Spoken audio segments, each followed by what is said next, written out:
The broadcast is now starting. All attendees are in listen-only mode. Hello, and welcome to Penn Foster's 2019 Student Success Fair and Career Fair. My name is Rosemary Cook, and I will be your host and co-presenter for today's presentation. Thank you for joining us today. We are so glad you are here. We are getting ready to begin our session, and our session is titled, Fuel Your Health to Fuel Your Career, Vitamins, Micronutrients with Mega Power. And our main presenter today is going to be Ms. Ann Swarts. Let's take a moment to ensure that everyone is ready and familiar with the webinar control panel. You may maximize this panel by clicking on the orange arrow button in the upper left corner. You may expand the panel by clicking the same button. Take a moment to practice. Once your control panel is opened or expanded, you will have access to the questions box near the bottom. Please confirm in the questions box that you can see my PowerPoint and also hear my voice. So if you could please just go ahead and send a quick hello. Wonderful. I'm getting some responses. Very good. Hello, everyone. All right. Excellent. Our session is being recorded today. Please know that everything you are typing into the questions box is coming directly to us and will not be seen by any other students, participants, or guests. Any questions or comments you are sharing will be excluded from the recording. However, I will go ahead and if you have a very interesting question, I will say it out loud so everybody can hear it and share it with everyone. Today's presenter, along with myself, again, is Ms. Ann Swarts. And we are going to go ahead and talk about vitamins. I'm going to now turn the mic over to Ann so she can share a quick introduction and begin the presentation. Welcome, Ann. We're so glad that you are joining us today. Oh, hi, Rosemary. Thank you for inviting me.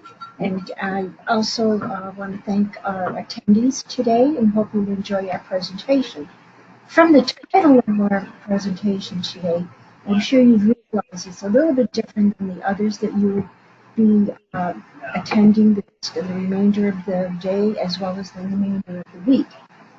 We took a different approach. Rather than a program that gives you tips on how to interview or how to do a resume and so on, we wanted to focus on you as the individual and how to put your best foot forward in your career. And that really begins with you and also with your health. Again, the title of our presentation today is Fuel for Your Health, which is fuel for your career. Now, if you look better, you will certainly feel better, and hopefully you'll be doing better in your career. Now, the focus we have for today is on vitamins. And we're going to be discussing the two categories of vitamins. One is the fat-soluble vitamins. We'll be going over the functions and the sources of the vitamins. And the other category is water-soluble vitamins. And again, we'll be discussing the functions of each of them and the sources of each of the vitamins. Okay, Ann, and just the audio is a little bit difficult for some folks. If you have your volume, possibly turning up your speaker may help. And we'll have Ann just try to talk as loud and clear as she can. Is this better? Can you hear me louder? Am I coming more clearly?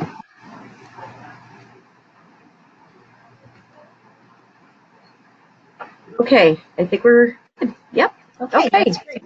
And please feel free to send us messages and communicate with us during this presentation. To begin, what exactly are vitamins? Vitamins are micronutrients. They contain carbon. They're extremely essential in regulating body processes. And again, they may be either fat-soluble or water-soluble.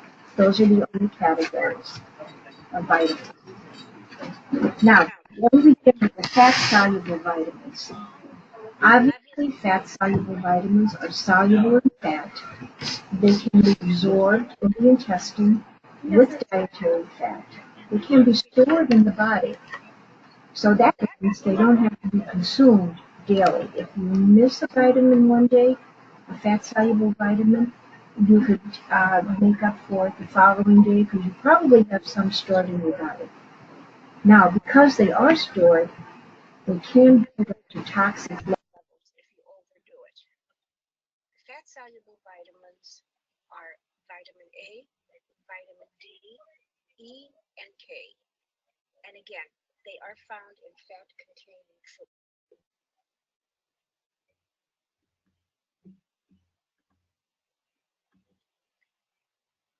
Now, vitamin A will be the first that we'll be discussing. Again, it's a fat-soluble vitamin. As you can see to the right of your screen, we have photos of some of the sources, the main sources of vitamin A, and they're pretty colorful. That's one easy way of remembering them. Audio issues. We're working on the audio, guys. Now, the active form of vitamin A is retinol, which is found in the retina of the eye. Now, obviously, from that clue, vitamin A is critical to proper vision. Some of the main sources, hold on, sorry about that, having a little technical challenges here. Sorry about that.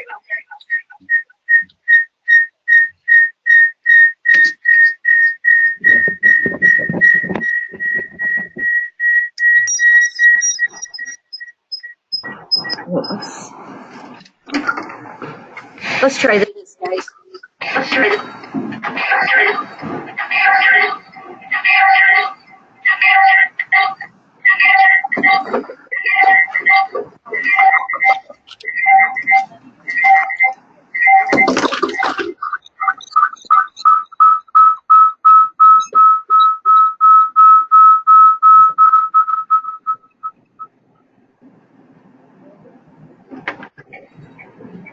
Okay, I think this must be a little better.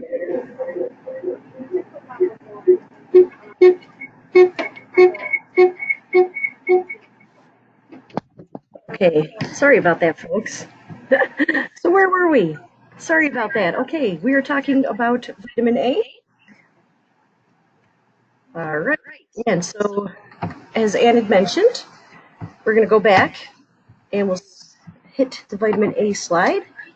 So sorry. There we are. Okay, back in action here. As I was saying, the active form of vitamin A is retinol, and it's found in the retina of the eye. And vitamin A is critical to proper vision. The main sources of vitamin A are eggs, liver, and the very bright colored dark green, oranges, and deep yellow fruits and vegetables. Well, I mean, so did you have you read through? Okay, so as I mentioned, vitamin A is very important for eyesight. So what happens? Well, as the light waves hit the back of your retina, we have these nerve cells back there called rods and cones that are going to interpret the light. And of course, one of the chemicals that helps do this is the retinol. And what the retinol is going to do is it's going to send chemical reactions into the brain that actually allow your brain to decipher this as an image. And this is very important in low light situations since the retinol is going to help amplify the light waves coming into the eye. I'm having a hard time filling out the file. Let me just try and get a copy of that file. Our next fat-soluble vitamin is vitamin D. Now, vitamin D can be synthesized by the body with exposure to UV light from the sun, which is very interesting because you can get vitamin D not only from intake of certain foods, but also your body synthesizes vitamin D if you have exposure to sunlight, and it's also called the sunshine vitamin. Vitamin D is also a hormone because it is synthesized in one location and acts in another location. Yes, very interesting, right? Especially if you're using the sunshine because you're going to take that up through the sunlight in your skin, and vitamin D then actually gets used in the intestine. Now, some of the functions for vitamin D is that it is required for calcium and phosphorus absorption. It regulates blood calcium levels, and it's necessary for bone calcification. The main sources, or the best sources of vitamin D, are any fortified foods such as milk, fortified soy products, and supplements. Now, we're not here to encourage supplements. We're here to encourage you to obtain your vitamins through food sources. However, in some cases, especially in the northern regions where the sun doesn't always shine or it's covered by clouds and it's not quite as prominent, in those cases, vitamin D supplements may be required for individuals, but again, they should not be a determination of the individual, but should be by prescription from your physician. Okay.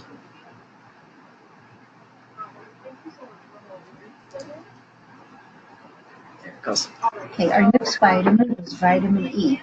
Again, it's another fat-soluble vitamin, and it's stored in fat tissue and cell membranes.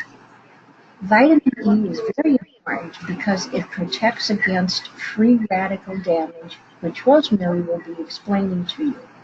It also protects LDLs, red blood cells, and very important, especially for smokers or former smokers, it protects the cell lining in the lungs. It's critical for the development of muscles and nerves. And some of the best sources are vegetable oils, nuts, seeds, wheat germ, and soybeans. Right. As you mentioned, vitamin E is what we call an antioxidant, or helps protect us against these free radicals. And what is that? Well, a free radical, or an oxidative species, is an atom that loses an electron. And so it's out of balance and it's very unhappy. And so that grumpy atom can go through and can actually cause cellular damage. And as depicted here, we can see that it could actually cause damage to your plasma membrane, punch holes in it, and ruin the phospholipid bilayer. So what an antioxidant does, and in this case, you can see in the cartoon that we have what is called alkyltocopherol, which is a derivative of vitamin E. And what this does is it gives up one of its electrons to that free radical. So it makes that oxidative species or that free radical happy, and therefore we no longer get cellular or membrane damage. And that's a little bit about how an antioxidant will work and help protect your body. Now, our vitamin is vitamin K. It's a fat-soluble vitamin that's stored in the liver. Vitamin K is required for blood coagulation or clotting. This is the vitamin that helps your bleeding stop if you receive a cut. It's a coenzyme, which is a compound that combines with an inactive enzyme to activate the enzyme. Sources of vitamin K include green leafy vegetables, soybean and canola oils, and is produced also by intestinal bacteria, which is interesting. Vitamin K and vitamin D can be consumed through nutrients in food, but it also has can be originated by other sources. Right, with the body. Right, Yeah. right, by UV light and by intestinal bacteria in the case of vitamin K, which is interesting. And you can remember, vitamin K for clotting. This is very important for your blood clotting system. So what is a coenzyme or a cofactor? How do these work? So in our body, we have these proteins called enzymes. And basically, the enzyme is there to speed up a chemical reaction. And so what it does is it takes a substrate or something that we're going to want to change, and it's going to help make that change happen. If we just waited for the body to do this, it could take years or maybe not even happen. So the enzyme is going to speed it up. What we see here, though, is this enzyme and this substrate don't fit quite together very well. Right? There's a piece missing. You see how that piece is missing? And so we're not able to produce the product. We're not able to change that substrate into the product that we were looking for. If, however, we add the coenzyme to this, and in this case it could be vitamin K, we can now see that the substrate is going to fit very nicely into that enzyme. That coenzyme, if you can think of as like a key to a car. You have the car, which would be the enzyme, but you need the key to start that enzyme, and that would be our cofactor or our coenzyme. So now, if there's a blood clotting cascade, we'd be able to get the blood clotting system started because now we can change that substrate into the product. And that's just a little bit about coenzymes and cofactors. And as you'll see, many of the vitamins that we talk about today do have this role in our body. Now, additional information on vitamin K. If you consume a large quantity of vitamin K, it really has no side effects. The problem is if you don't consume enough vitamin K, your blood clotting factor is reduced and you could have excessive bleeding. Some diseases do cause a reduction of vitamin K and disturb absorption of fat in the small intestine. Now we're on to our water-soluble vitamins. And the first one is vitamin C, which everyone is very familiar with the sources, I'm sure.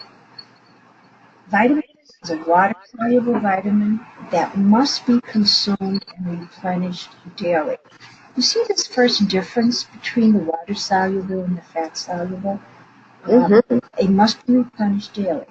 Now, some of the functions of vitamin C: it protects against airborne pollutants, synthesizes collagen, and you know that's important. Why? It prevents our wrinkles from showing. Oh, that is important. Got to have beautiful skin. It synthesizes the collagen. It prevents scurvy. And vitamin C enhances the immune system and it enhances the absorption of iron. It helps to prevent anemia. Now, sources of vitamin C are fresh fruits and vegetables. And if you look closely at your screen, you'll see how fresh is. Every letter is magnified because cooking destroys vitamin C. Good to know. Yeah. Now, if you look up in the top right corner, you'll see a photo of an old sailing ship and sailors just kind of laying around on the deck or hanging over the deck because they're ill. From several centuries ago, sailors come down with scurvy. And someone realized when they visited some tropical islands that eating fruit, they were not getting that illness. So this was probably the earliest research of vitamin C that didn't really have a title to it, but it was something that they realized if they ate citrus fruits, they would not develop this horrible, debilitating gastrointestinal problems. Now, megadoses of vitamin C, on the other hand, could cause nausea, diarrhea, and nosebleeds. If you don't take in enough vitamin C, it can cause scurvy, bleeding gums, loosened teeth, and weakness. That's right. That's kind of uncomfortable. That's right. Make sure you take it in your oranges and your grapefruits. Now, the next group of water-soluble vitamins we're going to be talking about are the B vitamins, and there's quite a few of those. All of B vitamins are water-soluble. They are important for energy metabolism. Keep in mind, they don't contain energy, but they act as coenzymes. Remember that word? Yeah. Review. And as a coenzyme, they help release energy from the main nutrients of carbohydrates, fats, and proteins. B vitamins are thiamine, which is B1, riboflavin, B2, niacin, vitamin B6, folate, vitamin B12, pantothenic acid, and biotin. Okay, before we head on, I see that we do have a question, and actually it goes back to one of our fat-soluble vitamins. So, Ann, is there any good natural B sources in food? I'm assuming that our asker is asking because we kind of talked about fortified foods, like fortified milk, vitamin D milk, and those kinds of things. Is there any natural source of vitamin D? Yes, yes, there are. Actually, probably the most natural one is the synthesis that occurs with UV rays. The reason why it's emphasized fortified is because in the general processing of the raw product, items may be lost, and some of the items have some nutrients, so we replenish and put them back in. That's why it's important, and we encourage everyone to start getting into the practice of reading labels and you'll Yes, see yes. with the fortification. Those of you who may be students with Penn Foster and enrolled in our programs, most programs do have nutrition as one of the courses, and there are whole segments that we go over as far as supplements and fortifying foods and what's all included and what these terms mean, refer to. It's actually, when we say fortified, it's replacing what was lost in the processing. Right, right, right. Things like pasteurization of milk that has to happen so that we're not consuming too many germs. Mm-hmm. All right, good question. Very good question. Okay, and hopefully this is getting we're okay with our volume and things. We've been working on it. And I appreciate your feedback with the technical support. We're trying to help you out here. Okay, so we'll continue on with our vitamin B.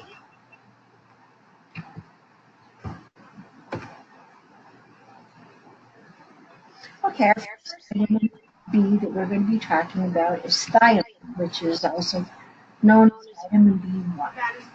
Again, it's a coenzyme. It's required for carbohydrate metabolism. It's also an enzyme for the metabolism of some amino acids. And amino acids are components in protein foods, such as meats. A deficiency of thiamine can cause beriberi and results in nerve damage and muscle wasting, losing the strength and the fortitude of the muscles. The sources for thiamine or vitamin B1, again, are enriched food and whole grains. Right. I think we're going to start seeing a pattern here with sources of especially these B vitamins and how we can get them. Pretty consistent as far as the sources. Now, the next one is riboflavin and vitamin B2. Vitamin B2 is part of coenzymes involved in protecting against oxidation damage. A deficiency of vitamin B2 can cause a sore throat and swollen mucous membranes. Sometimes it's masked as a cold because it has all the symptoms, a sore throat, swollen mucous membranes, that type of thing. Sure. It may not be a cold. It could be a deficiency of vitamin B2. And again, the sources of vitamin B2 or riboflavin are egg yolks, milk, and enriched grain products. Okay. Again, we're sources. Right, right. And I think if you notice, it's going to be really when you look at balanced meals and you have a little bit of everything, nice protein source, and you have some potatoes and a nice green leafy vegetable or very colorful vegetable on your plate, you're going to get all of these vitamins that you need on a daily basis. Very good, Rosemary. We'll make a nutritionist out of you yet. Okay. The next vitamin B that we're going to be talking about is niacin. Niacin is a coenzyme that assists with the metabolism of carbohydrates and fatty acids. Toxicity can result from supplements, and you see we have a photo to the right of your screen of niacin. Now, we are not advertising. We are not a commercial. We are showing you what one brand or supplements would look like. And if you recall, when I was speaking of vitamin D, I said that possibly in the northern regions, individuals may need a supplement, but should be prescribed by a physician and not for self-determination. This is one of the reasons why supplements without a prescription or encouragement from a physician could result in toxicity left to the individual. If one is good, 3 is going to be fantastic. Right. You have to be And careful then with I'm going that. to have serious problems. They're going to be accumulating in my liver and various organs of the body, and that's pretty difficult to diagnose. It takes a while. Now, sources of niacin, you'll find meat, fish, and poultry, and again, enriched bread products. Now, the next vitamin that we're going to be talking about is vitamin B6, pyridoxine. And again, we have a photo over to the right of your screen. Now, vitamin B6 is part of a coenzyme for more than 100 enzymes in protein metabolism. The B-complex vitamins are very prominent as coenzymes. They almost really all are a coenzyme. Now, toxicity from supplements of vitamin B6 can result in nerve damage. And that damage has been found to be permanent. It's not reversible. Right. Problem with the nerves. Yes, and also skin lesions, which are not very attractive. Even the collagen cannot overcome it. Okay, now the main sources of vitamin B6 are cereals, liver, fish, poultry, and starchy vegetables or the root vegetables. Potatoes, sweet potatoes, rutabaga, anything that would be considered a starchy vegetable are a good source of vitamin B6. Right. So even if you don't eat a lot of meat or you have more of a vegetarian diet, you still have sources available for these. A nice variety. Okay, our next vitamin we're going to talk about, and probably a little bit longer than the others, is folate. Folate is involved in DNA synthesis and amino acid metabolism. It's most prominently known for being critical for cell division of very early embryos or fetus. That's right. Toxicity with folate could cover up, becomes so prominent that it covers up the B12 deficiency. So ultimately we would have 2 deficiencies.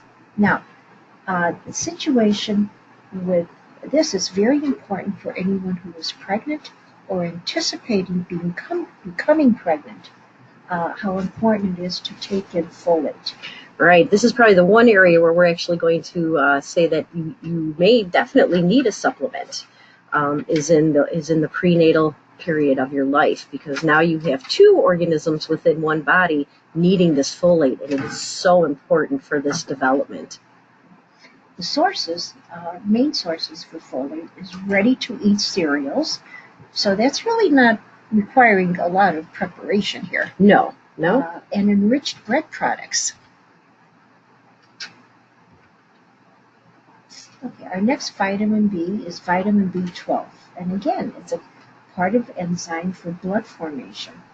It's required for nerve functioning. It's required for homocysteine breakdown. It's found only in animal-based foods. A deficiency of B12 results in low energy, fatigue, and surprisingly, which most people would never relate to a vitamin deficiency, is shortness of breath. Right. And also deficiency, and you see again, the next one is highlighted, is pernicious anemia, which is a very serious form of anemia. Right. If you see in the picture, we don't have enough red blood cells. If you don't have enough red blood cells, you can't carry enough oxygen to all the tissues in your body. And so your body is going to feel like it's starved for oxygen. And this, of course, does help exacerbate the fatigue and the shortness of breath. And you do feel very weighed down because you just can't make enough energy. Breathe. Yeah. Mm-hmm. Exactly. You don't have enough oxygen coming into your cells. Okay, our next B vitamin is pantothenic acid. It's kind of a long word. You probably don't hear it said too much, but you do see it on labels for supplements. It's a component of coenzymes for fatty acid metabolism.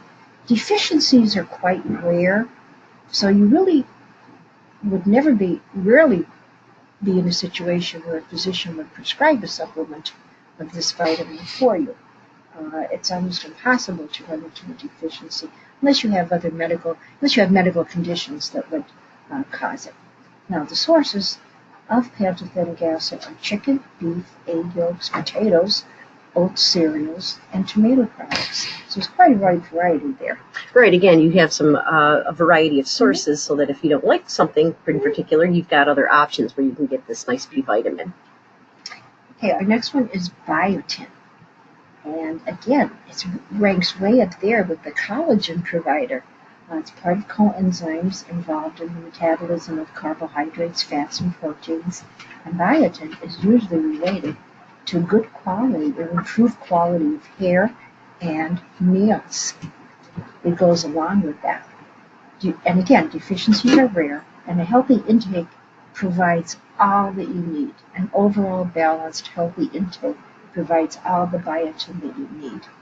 You don't need to buy a supplement over the counter. Right. And last but not least is a distant relative of our vitamins, choline. Choline is a vitamin-like substance. It's not a vitamin. It accelerates the synthesis of neurotransmitters. A deficiency of choline could cause liver damage, and toxicity can result from supplements. That's always a huge risk with any individual taking supplements that are not ordered or prescribed for them. The toxicity risk is huge. Some of the sources of choline are milk, liver, eggs, and peanuts, a very specific nut. There you go. In that case. Gotta love the peanuts and the peanut butter. Okay. Put that in your Reese's peanut butter cup, right? Oh, that's right. Now. Okay. I do want to address some questions before we get to some of the other upcoming sessions, because I know that we did have a couple of questions that came in. And so one question that I saw come up on us was, what is scurvy? Okay. And so scurvy actually is going to affect your connective tissues. So things like bones, you can see softening of the bones. And as Ann had mentioned, the tooth loss and the bleeding gums. So it's really important for dental health. And you would see these scurvy sailors, and they would have these darkened teeth, or they'd be missing teeth because the alveolar bone that was keeping the bones in their head have actually been disintegrated due to this deficiency. And you also see this in the legs also. Yes. You see that sometimes on television with third world countries that have such scarcity of some foods. Right, right. Extremely bowed legs. Yes. Yeah, that is a sign of scurvy. Okay, so I hope that answers your question. And here's another one. When we were talking about pernicious anemia and deficiencies, it is a little bit different than aplastic. Aplastic anemia is actually referring to some cells that have gone bad, right? So what do we call good cells that go bad? Remember, it's like the big C word, right? You have cancer or neoplasia. So what we have, unfortunately, in aplastic anemia is we're producing cells, but they're not able to work the right way. They're not doing what they're doing. In pernicious anemia, we're actually lacking in blood cells. So we don't have the red blood cells, and we don't have them carrying our hemoglobin around for us, and therefore we're not getting the oxygen around. So that is a little different. We don't have anything to work with or improve because they're non-existent. Right, they're not even there. They're not even there. Yes. Does that answer that question for you, hopefully?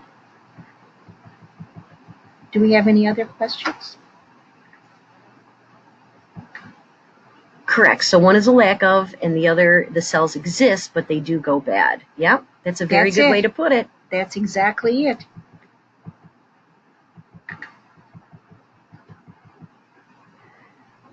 Okay. Well, we have a couple more seconds here. Ann's going to go over some of the upcoming sessions so that if you're interested, and some of these topics are very interesting, and she can come over those with you a little bit, and then we'll wrap up. And if you think of any more information or any other questions that you would like to ask, please do. Yes, we would love to hear from you. Now, the sessions that you see up on your screen are for the remainder of today and tomorrow, Tuesday, the morning sessions.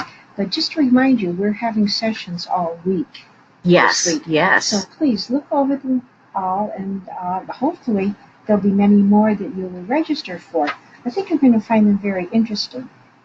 Just a reminder, at the completion of the Penn Foster 2019 Student Success and Career Fair, you will be receiving a survey, and by completing the survey, you will be sharing valuable feedback with your fair committee as well as with the presenters. Now, if attending the live session, you will be receiving a certificate of attendance that will be emailed to you. Now, the certificates of attendance are only sent to participants who attend the live sessions and are not sent to students listening to recordings of webinars sent after the session's conclusion. Now, please register for any upcoming sessions, and the next session will be at 4 p.m. this afternoon. Creative Marketing, Viral Growth Hacking, and Consumer Psychology. Ooh, that sounds great. It does sound very interesting. But we'll still be on staff working. So, Yes. Hopefully, if we have a break, we'll be able to catch some of it. They're great. Some of these they're just wonderful, and we're very happy to have them recorded. So any that we're not able to attend ourselves, we'll be able to view the recording. Okay, and again, please register for any upcoming sessions. Thank you once again for attending, and especially for your questions, and we look forward to reading your surveys. Okay, so we'll wrap up with a couple more questions here. I think we have a little bit of time here. Okay, great. So we have another question. Anne, how do you know if you are in iron deficiency? Well, first of all, if it's gotten to be quite deficient, you'll be starting to experience some of the side effects. Exhaustion, unusual, even after a night's sleep, that type of thing. That's a warning. That's when it's time to contact your physician. And don't be uncomfortable doing that because they're hesitating. Oh, I don't want to call the doctor. It's important. The sooner you take care of something, the less extreme it becomes.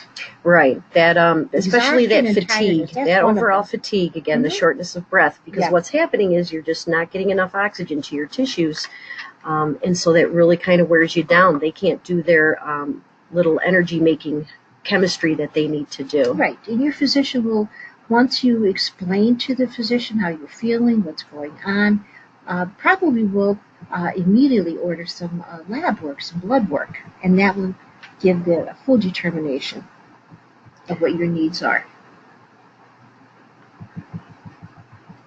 Do we have more questions? Oh, we definitely do have some more questions. Oh, that's great. So this one relates to the one that was just asked. So we'll do this one first, and then we're going to, I'll have Ann talk about supplements and if you're worried about getting your vitamins from your meal in just a minute, because we have two questions related to that. Sure. So is a dry cough symptomatic of shortness of breath? My husband has CML and very low blood levels due to chemo. Now he has a dry hacking cough. So submitting it on the 5th. Okay. This could actually be symptomatic of a bunch of different things. It could be symptomatic of the treatment right. that he's receiving. Right. Again, this is something to share with your physician, especially that he's undergoing some treatments at this time. Yeah, usually anemia doesn't usually typically have to do with cough. Cough is more the lungs and the bronchial system itself. So it could be that, especially if it's dry, that possibly the immune system's been affected and he may not be able to produce enough mucus. There's something called surfactant that your lungs make that keep them very elastic and helps you to breathe. So there may be some other things going on there to be looking at, definitely. More so the cough, because with anemia that we talked about, there's a shortness of breath, not a cough involved with it. Right, Okay. right. Okay.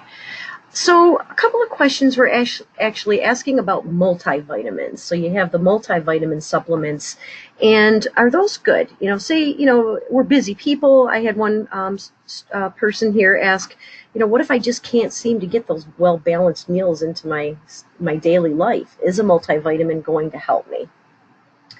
It may to a certain point, but it's not a full replacement for meals.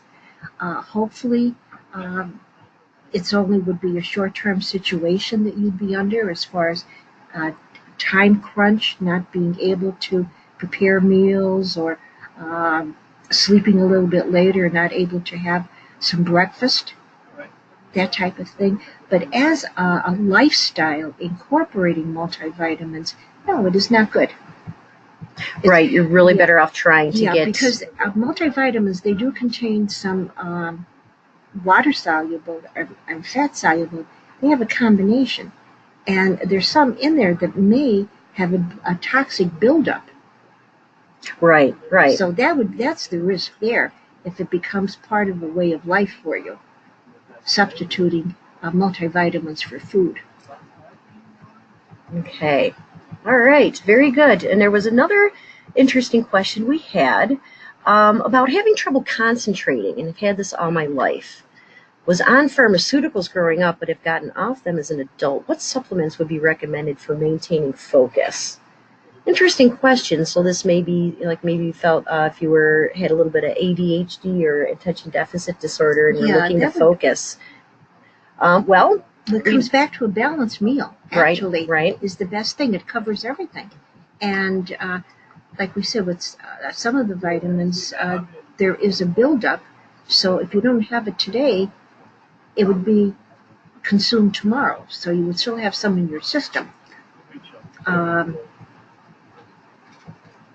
yeah, certainly would suggest a balanced meals, and you even if you're going off early to work in the morning, you could put something together the night before and take it along. Nibble while you're traveling. Right, right. And if you see like ready-made cereals and fruits and vegetables, so there's things you can do where cooking really isn't involved. You No, don't have that's to be right. That's right. an expert chef or anything like that, because there are alternative food items out there. And Anne and I were talking before we started the seminar about it, reading labels, and getting familiar with those food labels and what is in there and what you can use.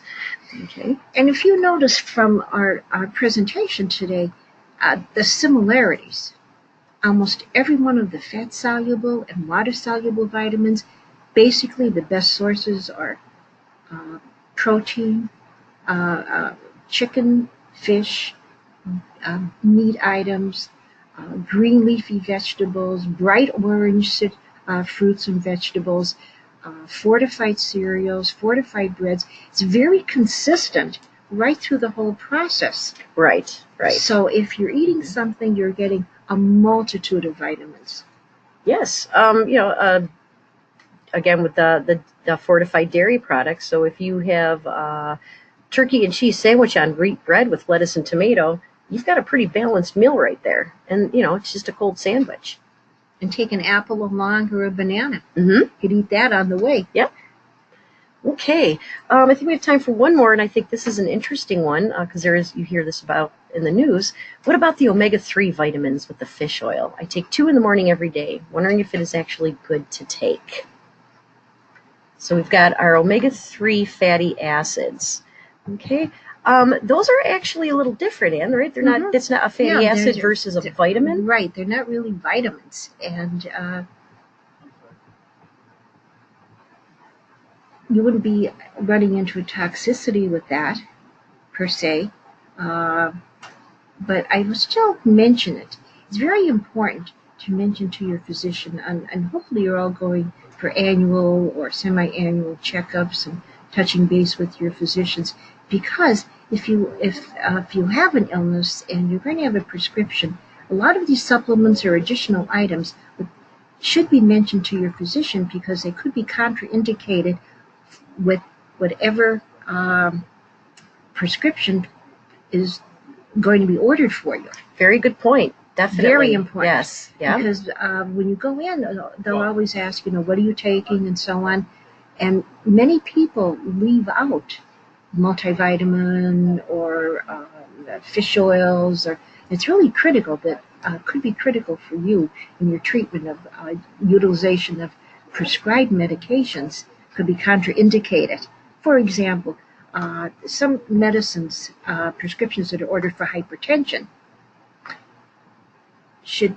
the individual should not be consuming any grapefruit pills or anything like that because it's contraindicated. It doesn't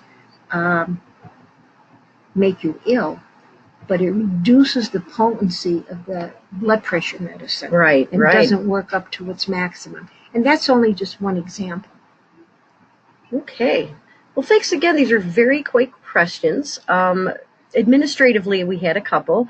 I'm not sure if you're having trouble receiving emails to get your recordings.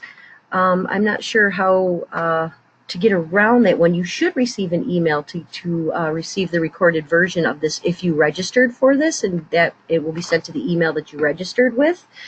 We've also had some folks who would like to get a copy of the slide deck. And so I can make those available if you are able to contact the seminar, the career fair organizer, Christian, and touch base with her. We'll make sure that we can get that slide deck to you so that you can have these slides for further reference.